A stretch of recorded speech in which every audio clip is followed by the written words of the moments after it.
Attention Southern Nevadans. Turn up that dial for some real talk about the issues that matter to us. From some of our Valley's local leaders, business owners, and even the occasional elected official. Airing now on incredibly intelligent local radio stations and streaming worldwide at the NevadaPatriot.com. Welcome to the Nevada Patriot Podcast with Matt Sadler.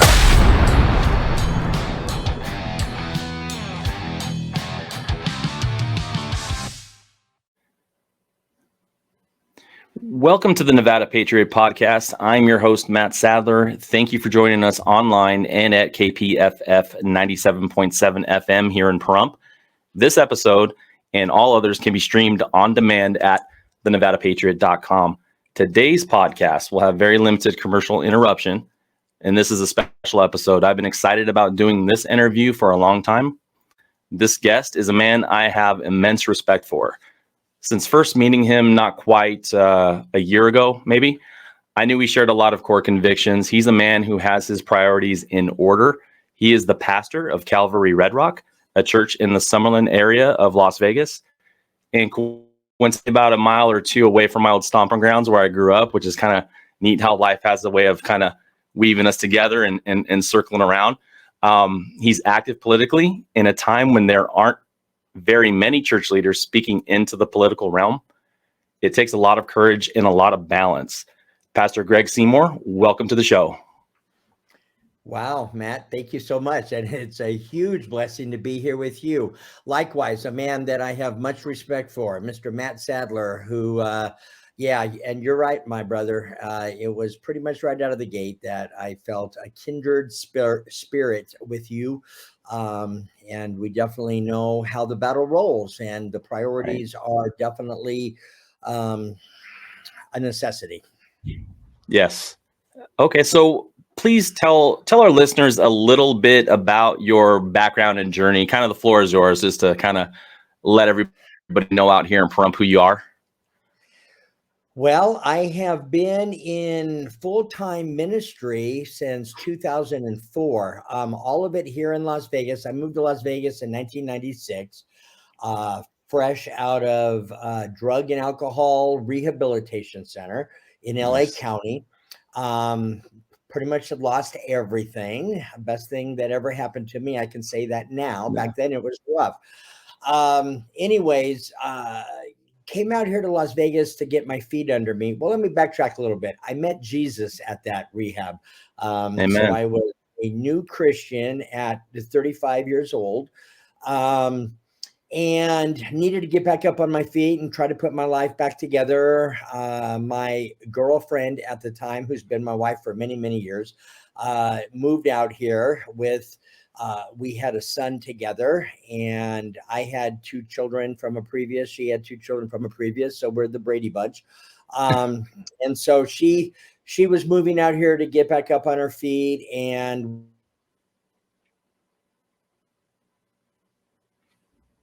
here, brand new in the Lord, went to work in corporate restaurant management, went to work for Applebee's, opened up 5 of the Applebee's here in town back in the late 90s, really. Wow. Then was offered a job at La Salsa, which is a Mexican restaurant chain on the Strip. We had restaurants at Caesar's Palace, at the Forum Shops, and it was the Desert Passage Mall at the Aladdin back in those days. It's Planet Hollywood now, but back in those days. I remember. And you remember and so I went into management there, worked my way up the ladder very, very well. Had a promising career, but the Lord had other plans. And so I ended up getting married, and, we really were getting our life on track. Just growing in my relationship with the Lord, learning more and more. And in 2004, there's a 1,000 details in the testimony, but I ended up getting called into full-time ministry at Calvary Chapel, Green Valley. And I was at that church for a total of 18 years. I was on staff for 15 years as assistant pastor. under John Knapp there. And, I was very happy. I had no intentions of going anywhere. I took my position as second very, very well. I knew that was my calling. I understood my calling, and it was till death do us part, until the Lord started to stir my heart back in probably 2014. And I didn't understand it at first, but it ended up being revealed that he was calling me and my wife to plant a church. Nice. So then I didn't know if it was time to leave Las Vegas or, so we prayed, we fasted. The Lord said, no, you're staying in Las Vegas. And well, we have a big Vegas. And so we prayed and fasted some more, and we heard the instruction from our Lord saying the west side. Well, that helped, but we have a pretty big west side. Yeah, we do. We really didn't know where. So we, the whole night, we're talking a couple of years here of just praying, fasting, seeking the Lord on really where he wanted us. And we eventually had it confirmed to us that it was in the Summerlin area. And so we were ready, all set, ready to come on over and launch. And lo and behold, an opportunity arose to go out on the mission field and take a team of young adults for a year, of which we thought was a distraction from what we were called to do, which was plant Calvary Red Rock in the Summerlin area. And, again, we took it to prayer and fasting. And sure enough, the Lord said, no, you're going to go out on the mission field for a year. And so kicking and screaming, we didn't really understand, what was happening at the time, but our God, we had to go out there for that year because he really wanted to show us specifically how he wanted Calvary Red Rock to operate. And it was a very missional church. We were to, be outside of our walls in a way that I really didn't understand. And I had to go out on the mission field to be taught that. And so by the time we got back, my pastor had asked me to pray and fast about it. When I told him I will, but I already know the answer. And I told him, I'm not going to say the word, but I'll give you a hint. It's 2 letters and it starts with an N, but we'll go pray and fast, and I laugh about that to this day because the Lord smashed us during that year out there. We started in Mexico. We went to Cambodia. We went to the Philippines. We went all over the world, and the Lord just really showed us what a Great Commission church was, what, he expected from his ecclesia, his church. And when we came back, we were totally different. The trajectory of the ministry was totally different. And that's what factored into the launch of our church in 2017. And, we opened it up teaching the word verse by verse, like most Calvaries do.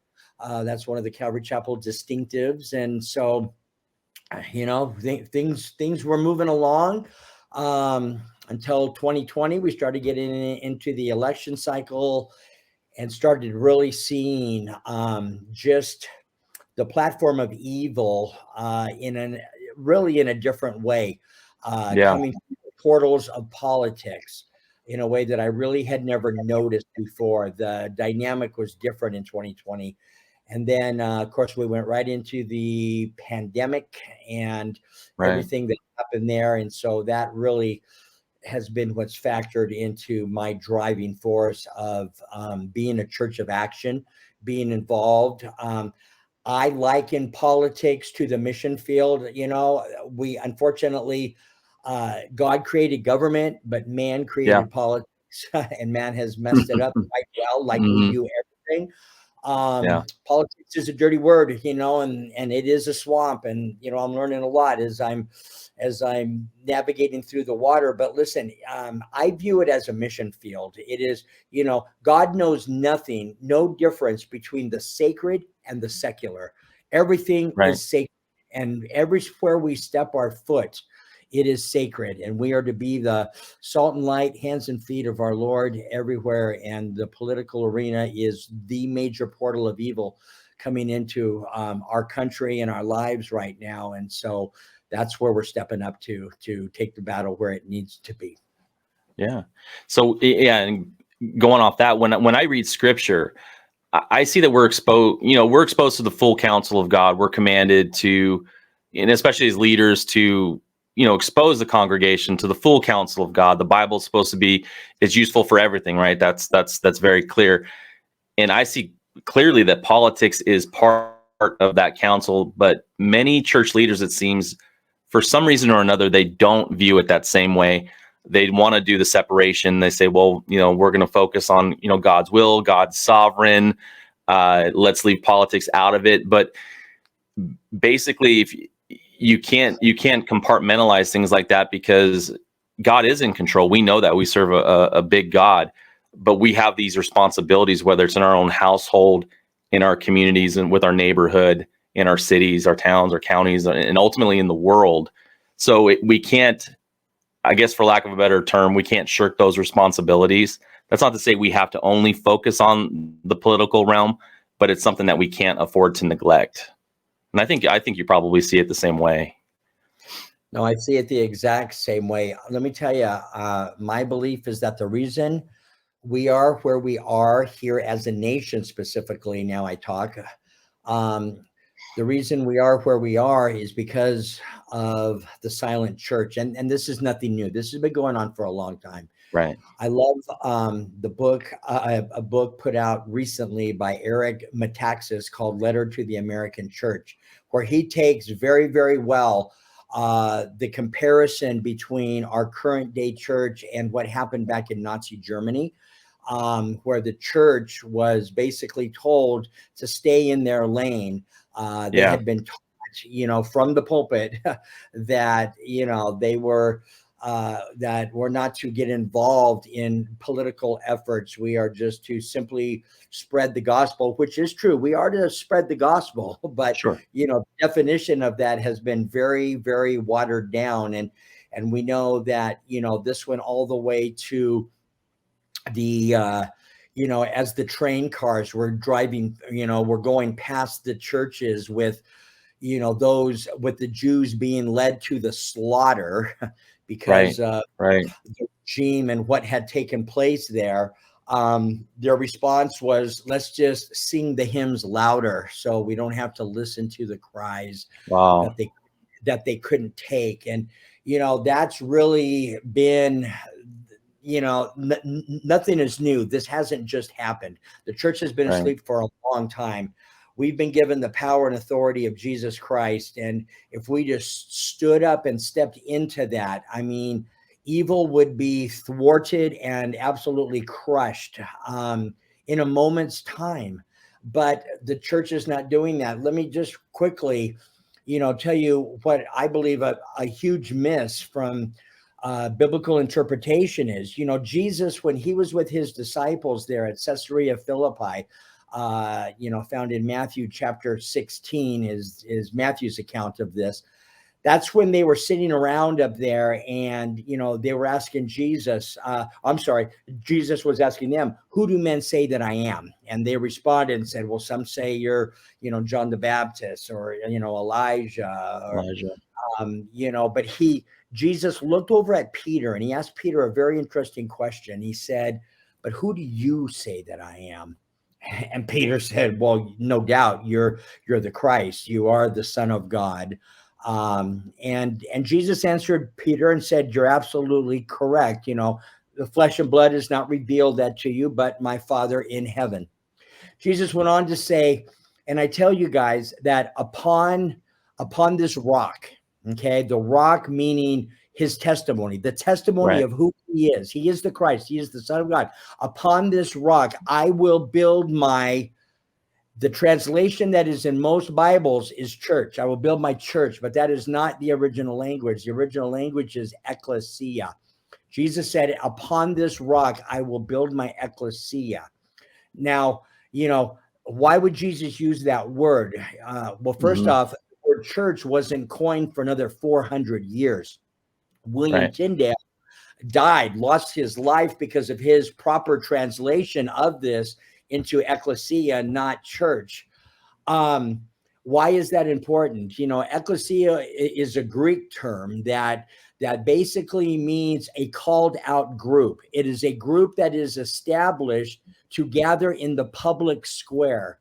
And in the early days, that's what the ecclesia was. It was the public square. It's where the debates took place. It's where the church met. The church was always involved there because we wanted God to be an influence in all of the political decisions and governmental rulings that would be done. We always wanted, God in the middle of that. And so the ecclesia would meet, and, there was always a sign above the entrance of every gathering of the ecclesia. And there were 2 words on that sign. Those 2 words were isonomia and eleutheria, which meant liberty and equality. Liberty and equality. That's why Jesus died. Freedom began at the cross. And freedom that this country has been established under is a gift to us from God. And we've been given stewardship over this gift. We've been given stewardship responsibility over everything that God has given us. And we've been blessed to be born in the greatest nation in the world. This nation is set apart from any other nation, being established under the lordship of Jesus Christ. I agree. And of course, we've come a long way. But anyways, the church has stepped back. The pulpits are silent.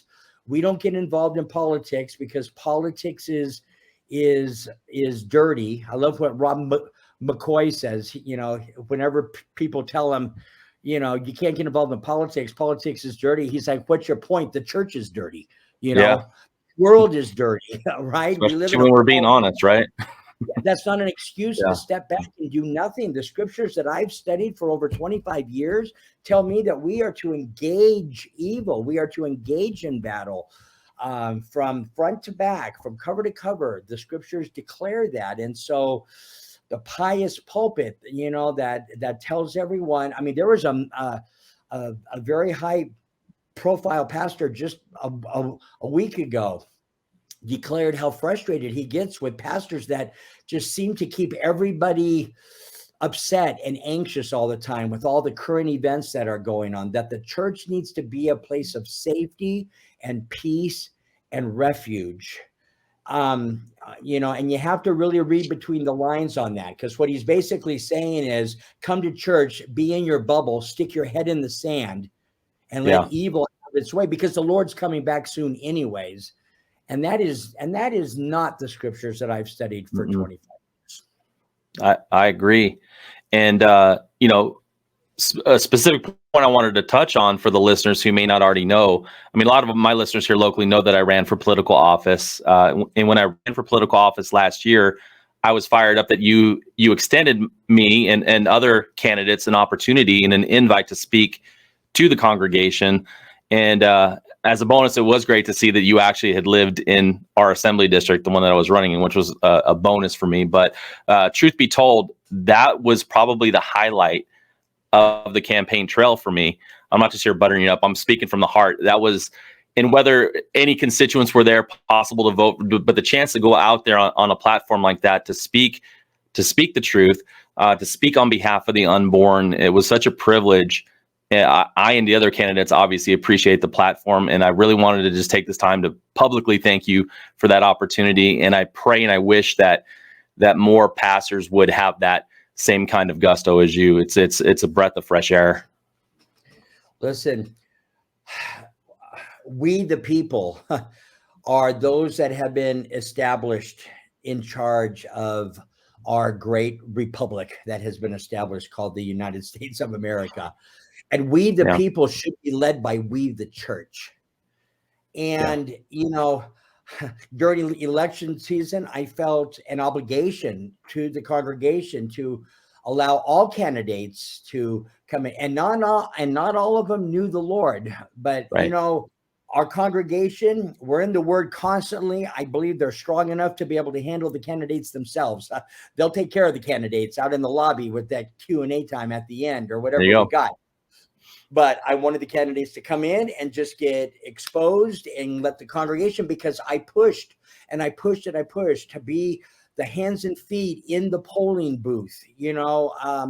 This is get involved 101, vote, register to vote. That only half in the state of Nevada, only half of professing evangelical Christians are even registered to vote. Wow. Of those 50%, only 38% of the 50% showed up to vote in our last election, in the 2022 election. That shows you how dismal the Christian voice is. And I mean, and we're surprised that evil is running us over like a tsunami. Yeah. We're not doing anything. We're not standing up. And it doesn't take a lot of numbers to make that difference. And so, right now we've turned our sights to the legislative session. There's close to 1,000 bills being, they're in committees, they're going to the floor. There's so many things going on right now. And so, one thing I've been on a kick for the last month now is trying to get my entire congregation connected with the Nellis website, the Nellis web program, which is, the Nevada Legislative Interactive, where from the comfort of your own home, you can go in and voice opinions and submit opinions and voice either support or opposition to bills. A lot of people won't show up at the committee meetings. A lot of people won't phone in and telephonically connect, but everybody can sit at their computer and type out a 2,000 character reason for opposing or supporting a bill. And so, I've been trying to get them involved in that way, just trying to get the congregation involved. And I will tell you, Matt, it was a blessing to have you there, and Calvary Red Rock loves you, and you always have an open invitation, my brother. Oh, awesome. I look forward to that again at some point. That would be great. And I think, kind of piggybacking on some of the stuff that you said on why maybe we're not as active as we should be as Christians. I think the culture, our society and academia has done, to them, for their goals, it's a good job. For us as humanity and as a republic, it's a horrible job, because I think they get it really twisted on what our founders intended our republic to be like. They push this narrative of the separation of church and state. They focus on 3 or 4 or 5 of the founding fathers that maybe weren't quite evangelical Christians. When you look at our actual real founders, our real framers of the Constitution, all the people that signed those documents, whether it's a Declaration of Independence or the Constitution, you look at their backgrounds, they were Bible believing. You could oftentimes call them Protestant or evangelical Christians. Some are ordained ministers, and they conveniently get left off in academia when they're teaching our kids history. When they taught me history, when I was I'm a product of the public school system in Nevada, and I couldn't. They highlight maybe 3 or 4 founders back then, so they kind of get us primed in a way to make this for the separation between, like you said, from that sphere of the secular and the sacred. When in reality, our founders' intention was for it to be mingled together. You can't separate one from the other, and it was never their intention to. Listen, even our agnostic founding fathers knew more about the Word of God than probably many, if not most, pastors that are in pulpits today. Why? Because that book was the foundational educator and primer, and of all of the education system and all of life. Sermons that were given back then were event relevant to what was going on during the week or during the month or during the current times. Biblical relevancy is something that was preached from the pulpits every single week. If something happened, if a tornado hit somewhere that week, the sermon on Sunday would be, everything on tornadoes that is mentioned in the scriptures. Right. I got to tell you, I've been studying this book now for a good 25 years, cover to cover. I've studied under the most amazing teachers, and I've, heard so many different aspects and angles of the scriptures. I've heard every argument from every angle. And I got to tell you, the last probably 2 years, this book has come alive, and I'm reading it differently than I ever have. I don't have to go looking for prophecy updates.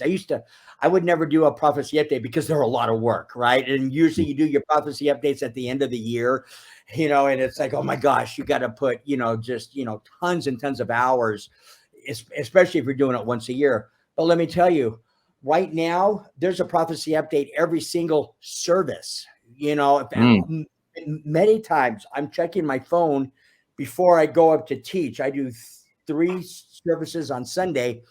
And if I'm mentioning something, I'm checking my phone to make sure that nothing has changed since the last service, because things are changing here on an hourly basis. And and the scriptures are just jumping off the page. Everything is making sense in such a different way right now. So there's many, either the pulpits won't go there. They're treating church and their sermons, pre-2020, just like business as usual. Listen, we're in wartime Christianity, and it's never going to change. Peacetime Christianity is over. It's going to be this way. This is going to get worse. We're, and that's one thing that I probably should add. We're not going to actually, I don't believe, turn this thing around, because the scriptures declare this is what the end times look like.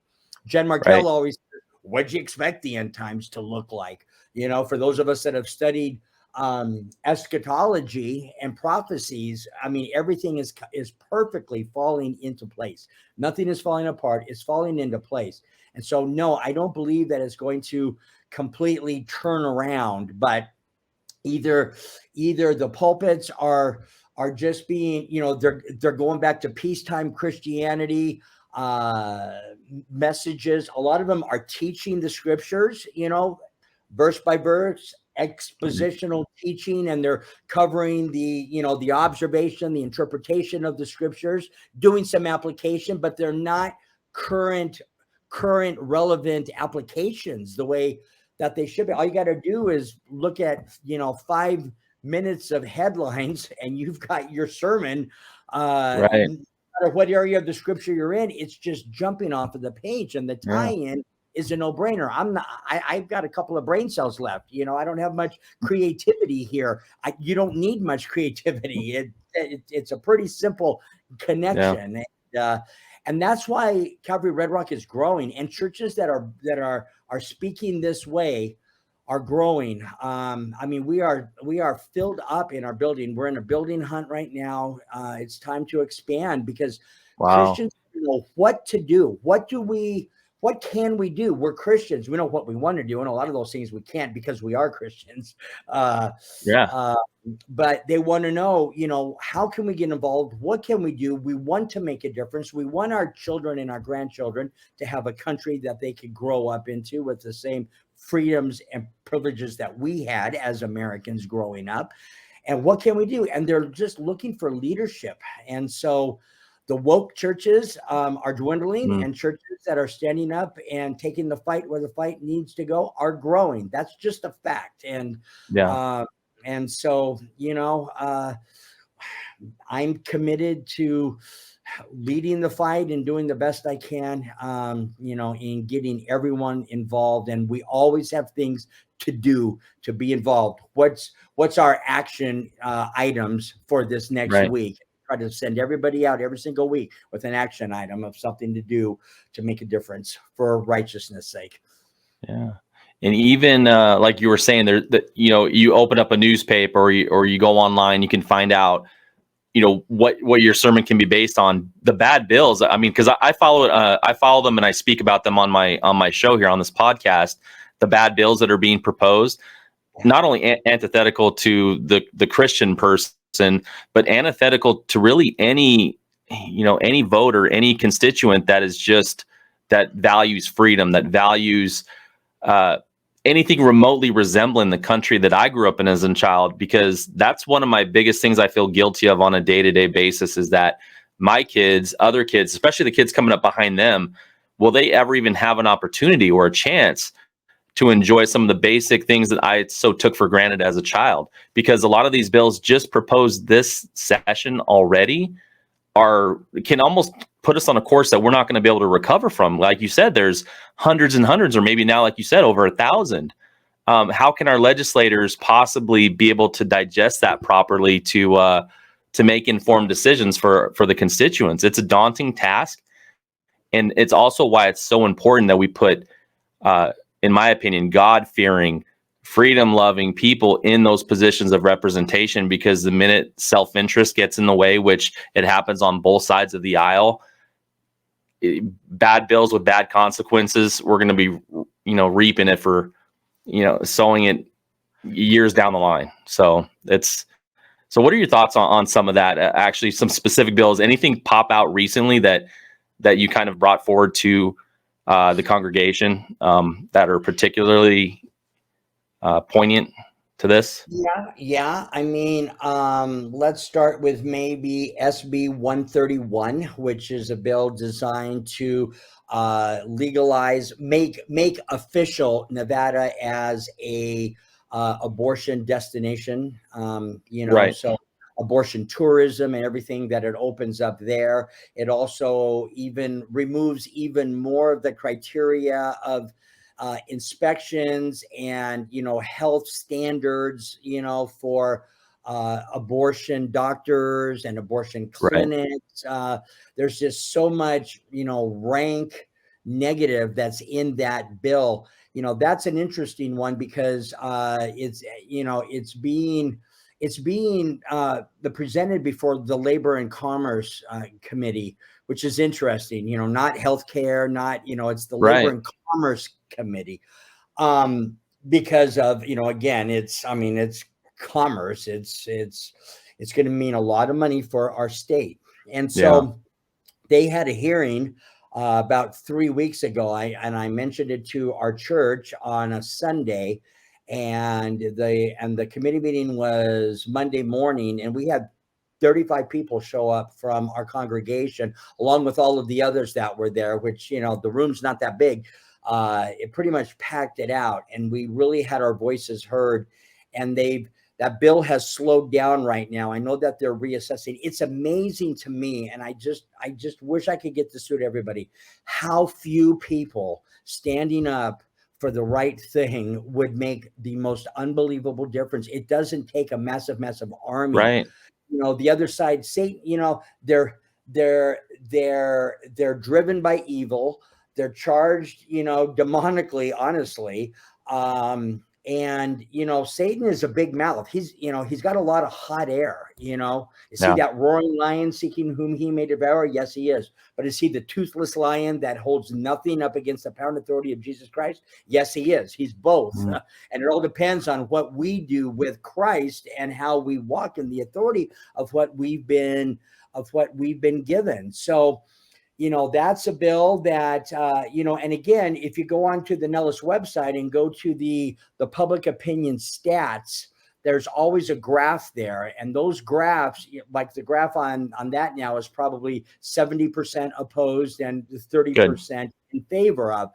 But listen, I mean, the amount of people that have participated in that are I think 180.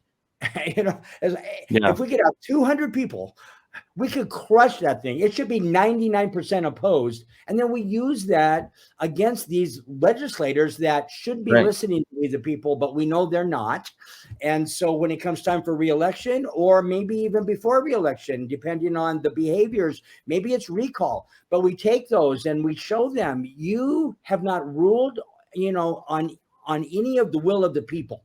And so we've had it. I mean, if we can rally enough, to do that, then that would be that. Another one is, let's see, SB 163. That one that is going to require many insurance providers to handle gender dysphoria and a lot of issues that are going on there. So that's one. And then a latest one is that I've been looking at is SB 172, I believe it is. And that's the one that is eliminating parental consent for all healthcare decisions. And oh my gosh, I highlighted that last week. They're destroying our families. They've destroyed the marriages. Now they're taking the kids. We know what's going on in public education. The assault, these are things worth fighting for. And why do I say that? Because God says they're worth fighting for. He established family and he established marriage, and these things are the utmost important, and he's the creator of life. And so those abortion issues, worth every bit of the fight. That bill you're talking about, it's insidious because, it's outright trying to reverse existing statute, existing law that expressly prohibits these decisions to be made for your child without the express written consent of a parent. Now they're framing it to where a 13-year-old can go right outside the lines and bypass the parents' rights. I mean, I hate to say it, but even on both sides of the spectrum, we've seen in this legislative session, there was a Republican Senate bill, I believe it was SB 72. I had highlighted it on one of my other shows, that in my estimation was subverting the rights of the parents in favor of grandparents. I don't know if you're familiar with that bill, but what that does is and I'm not speaking from my experience, but what if you had parents that you as a parent of a child had your parents, so your child's grandparent had views that were completely antithetical or dangerous? There's now a mechanism, if that bill were to pass, where a judge can order visitation from a grandparent that you don't want your child exposed to. And in our town, in our city, it's very broken. I mean, Las Vegas and Pahrump, where you might have systemic abuse through the generations, and you as a parent, you're trying to go ahead and shield your child from that. And it's an area where the government shouldn't be stepping in, and bureaucrats and judges shouldn't be making these decisions that the parents deserve to make. And in my estimation, both sides of the aisle are screwing some things up here. And it's up to us to be on top of them, like you said, because sometimes they're in a Carson City bubble up there. And if you show that there's opposition to these, like you said, with the numbers not being too large, but just enough to make them rethink it, it could have an enormous effect. Because we have millions of people in the state that would be probably not even realizing how thankful they are for just dozens of people stepping up and putting pressure on legislators to make them not go forward on some bad bills. So it's important. You're exactly right. And you hit a couple of issues there. I wore my Courage is Contagious shirt today because it absolutely is. Yeah. Some stand up. If we will stand up, more will join us. You talked about both sides of the aisle. Oh my goodness. I mean, listen, if the church doesn't show up, nobody will. And that's the message I'm giving out. I mean, this is the church's role, the church's job. It always has been, right. My involvement with the Women's Resource Medical Center. Right. I've been involved with them since 2007, president of the board since 2012, I think. I've watched interaction with the church through that ministry, and it's been hard. It's been hard in a lot of ways. It's amazing how much of the church is closed off to politics, prophecy, and pro-life. It's amazing. And, the thing with Women's Resource Medical Center is, the church honestly believes, the mindset of the church is, we thank God for the Women's Resource Medical Center and that they're doing the work that they're doing. And we are here to come alongside of them, hold up their arms, support them through their fundraising events and whatnot. And while we think that it's so noble, it is completely backwards. We do not exist to support them. They exist to support us. Pro-life, sanctity of human life, life in the womb. If the church doesn't stand up for that, then we are the most pitiful of all. And let me tell you, the church is not standing up for that. A huge segment of the church will not stand up, will not hold pro-life events or talk about that because they're not going to offend their congregation. They're going to stay perfect, it's called. They're going to stay that mixture. They want to keep the group together above all else. But in order to do that, you've got to back off on this, because this divides. Jesus said, I didn't come to bring peace. I came to bring a sword. And if you're sticking to the word, that's the problem. The church does not know the word of God, honestly. They do, but they don't. They haven't studied the whole counsel of God. And you need the whole counsel. You need the Old Testament as well as the New Testament. And absolutely. And unfortunately, the huge majority of the church is not well versed in the scriptures. And that's why they don't understand the calling or the need. Yeah, and this idea that the local church is appealing to the lost, appealing to the world, for lack of a better word, the world, right? The world, as in the schemes of the world. Jesus is very clear in Scripture that they're going to hate you because they hated me first. We should understand that when you're battling for the truth, especially the truth in God's revealed word, there's going to be opposition. If you spend all your time worried about putting out fires and irritating certain people who may be comfortable in this area of sin or this area of sin, and especially when it comes to the sin of abortion, you're losing your whole purpose, because if we're not ultimately that last bastion that's going to stand up, because it's not a question of science anymore. It's obvious to any scientist that child in there is a bona fide human being, is a baby. And now very few scientists will argue that it's not at that a very millisecond of conception. Who else is going to stand in the gap for that? Because scientists aren't standing in the gap for it. They're mum on the situation. I deal with people that profess Christianity, and it's something like you said. They don't want to touch it for the sake of dividing people. When if there's ever an issue, and the voters that say I'm not a one issue voter, so I could deal with this candidate. If there's one issue to be a one issue voter on, it's that issue. It's the pro-life issue. And it's the one that I think takes the most political courage of any. That tells me a lot about a leader, or Republican or conservative, or whatever you want to call the people that are running for any position. If they can hold a line on that issue, I think I've got 50% there with me voting for them if they're willing to put that on the line. And it's the most crucial issue I think we're facing as a church. And there's going to be judgment involved. I'm not sure exactly what that's going to look like for the local church or for professing Christians, but God's going to have judgment for how we treat this issue. Absolutely. Yeah, judgment begins in the house of God, and it very well should. God's given us the responsibility. He's given us the calling. He's given us the anointing if we'll walk in it. Right. He's given us the victory. We don't fight to victory. We fight from it. I mean, we have the victory.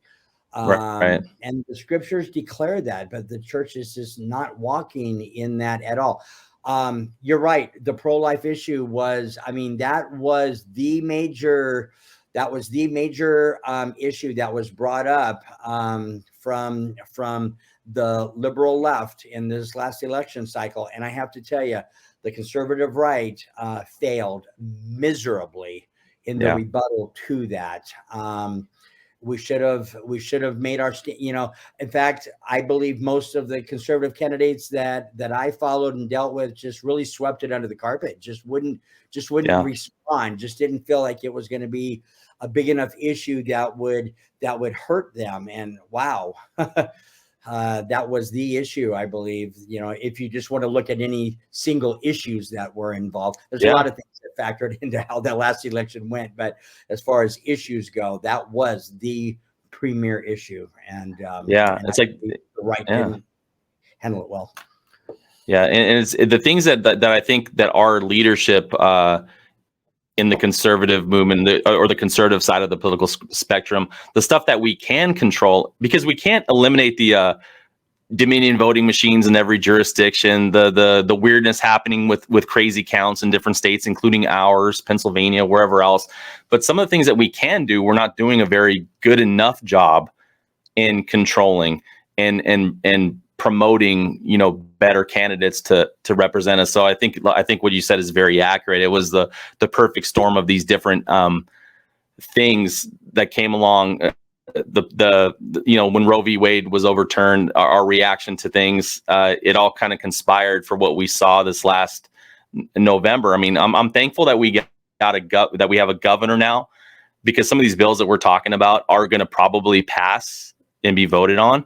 But it's my hope and my prayer that he'll err on the side of reason and veto a ton of bills this cycle, because you better get that pen ready. There's going to be some that go through the cracks, and I hope he will have the courage to do it, to veto. Yeah, we're going to find out. We're going to find out, and we're praying for Joe. Come on, Joe. You know what you need to do. But we'll see what he does. Yeah, definitely. And before we start to wrap it up, I know we're getting ahead of the time here, but as a person who reveres the Constitution outside of the Bible, I think it's probably the most important document that we have. I also share another conviction with you, and let me elaborate on that. So nationally, it's obvious we suffer from poor representation and leadership in the U.S. Congress and the Senate, spending and debt out of control. An Article 5 Convention of States is the only remedy that I can see, an earthly remedy, in my opinion. What's your position on that? Article 5 Convention of States. Well, first off, I see when you're talking about remedies, I believe the trajectory of our nation, basically, and I have thought about this. I have prayed about this. I have ran this through every filter I can. And I only come up with three options: cessation of states, okay, which really is not viable.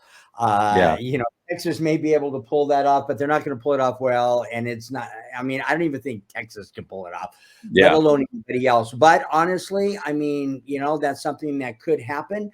The next is Convention of States, which I'll explain a little bit more here in a minute. And the third is Civil War. I'm grateful for our Second Amendment. I, support our 2A. I hold courses and classes, in our church. The Bible talks a lot about self-defense and the carrying of arms. And I believe the scriptures declare absolutely exactly, what God authorizes us to do. But with that said, we are the most armed nation. They say, the civilian population of our nation is more armed than our military. Obviously, we don't have, F-16s and tanks, although who knows, because there's some crazies out there that have quite the artillery. When it goes off, we don't wish this upon our worst enemy. We don't want bloodshed. As Christians, we don't want that. So I agree with you. The only peaceful means that I see is Article 5. And our founding fathers knew very well and I believe that's under divine inspiration, whether they were, followers of Jesus Christ, solid followers, or agnostics or atheists. God gave them foresight. And they knew that there would come a time when our federal government would usurp every bit of authority from what this republic was originally established to be. So they knew that our Constitution would need to be amended. And right now, there's only two ways that amendments can happen to our Constitution. One is through the approval of Congress.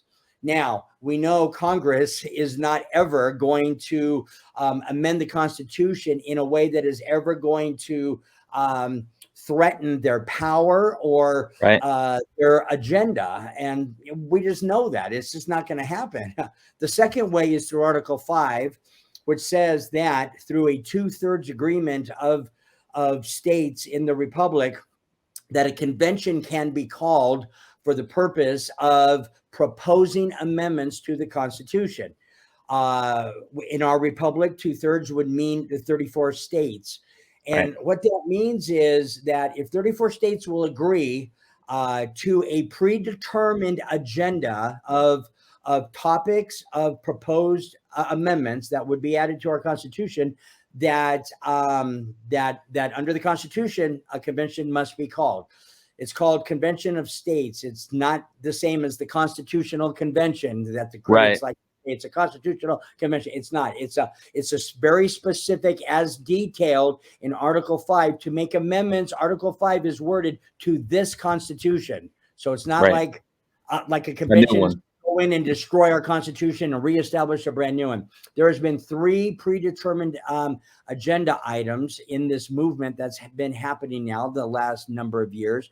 The first one is term limits, which I think we all agree on both sides of the fence. We can agree that we need to have term limits. The second one is restraining fiscal responsibility. In other words, cutting back on this out of control spending, balanced budget. I know we've got a deficit to deal with. That's a whole nother animal. But from this point forth, getting this spending under control, getting a balanced budget, I mean, that would be another proposed amendment.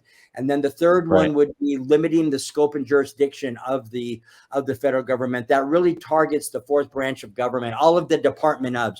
And this isn't to eliminate them. It is to bring them back, much like happened in the Dobbs case with Roe v. Wade and in the Dobbs case, bringing it back onto the states. This needs to be handled state by state, and then let the people make their decisions that way based on their state. So here's the thing, is the threshold is so high for any amendments to even make it, because what's got to happen is, 2/3 of the states have to agree to call this under the prearranged agenda. Then anything that comes out of that then has to be ratified by 3/4 of the states.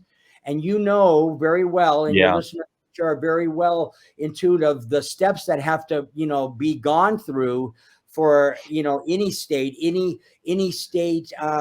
House or Senate chamber it's got to go through committees. It's got to pass them. It's got to go to the floor. It's got to, there's so many steps that has to go through. And then 3/4 of the states have to agree to the ratification of any of these proposed amendments. So that's what a convention of states is.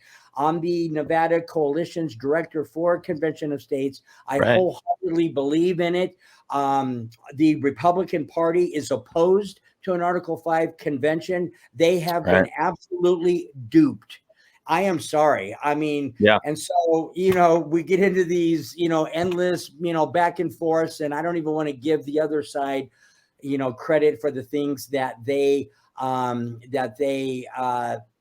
purport that will happen if this is called conventionofstates.com. It's a very simple website. You can go to conventionofstates.com. You can read all about it.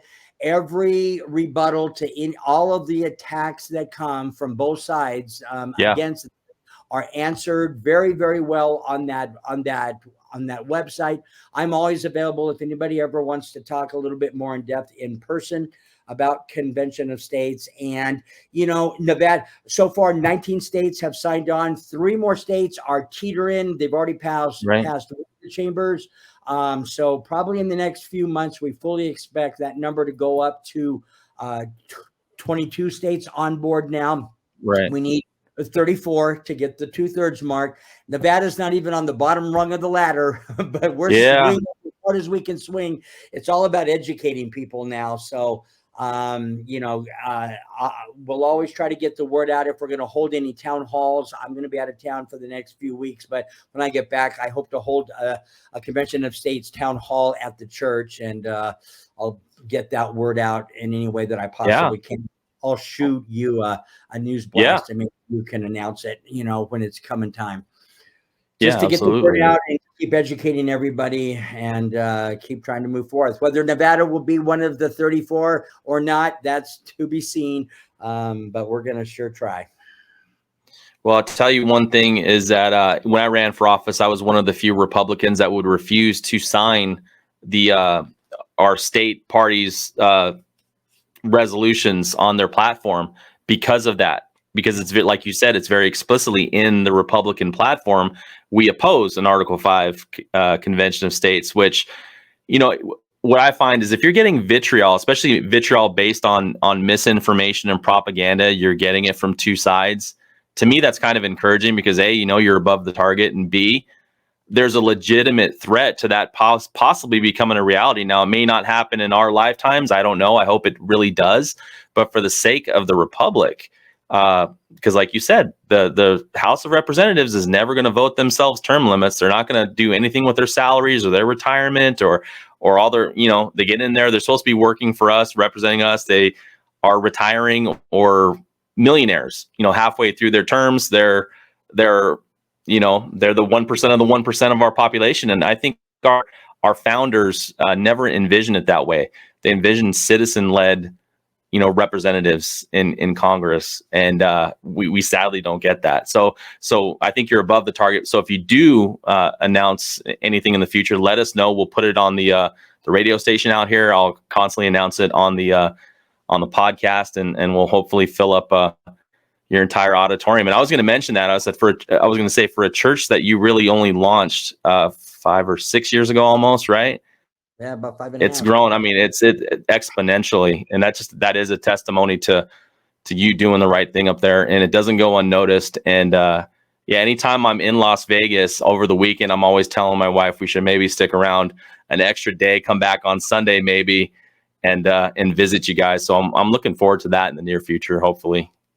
Before you move, because it's a great little spot there. It felt like home the first time I walked in there. Yeah. Well, we love you guys, and you always have a seat there. You know that. Yeah, absolutely. Well, this is going to probably wrap it up for the time that we have allotted here. Hopefully, in the future, you would consider coming back and being a guest again on the show. It was great talking to you. I appreciate your time, Pastor. On behalf of Pastor Gregg Seymour and the Nevada Patriot Podcast, God bless you. Thank you. God bless you all. Thanks, Matt. You got it.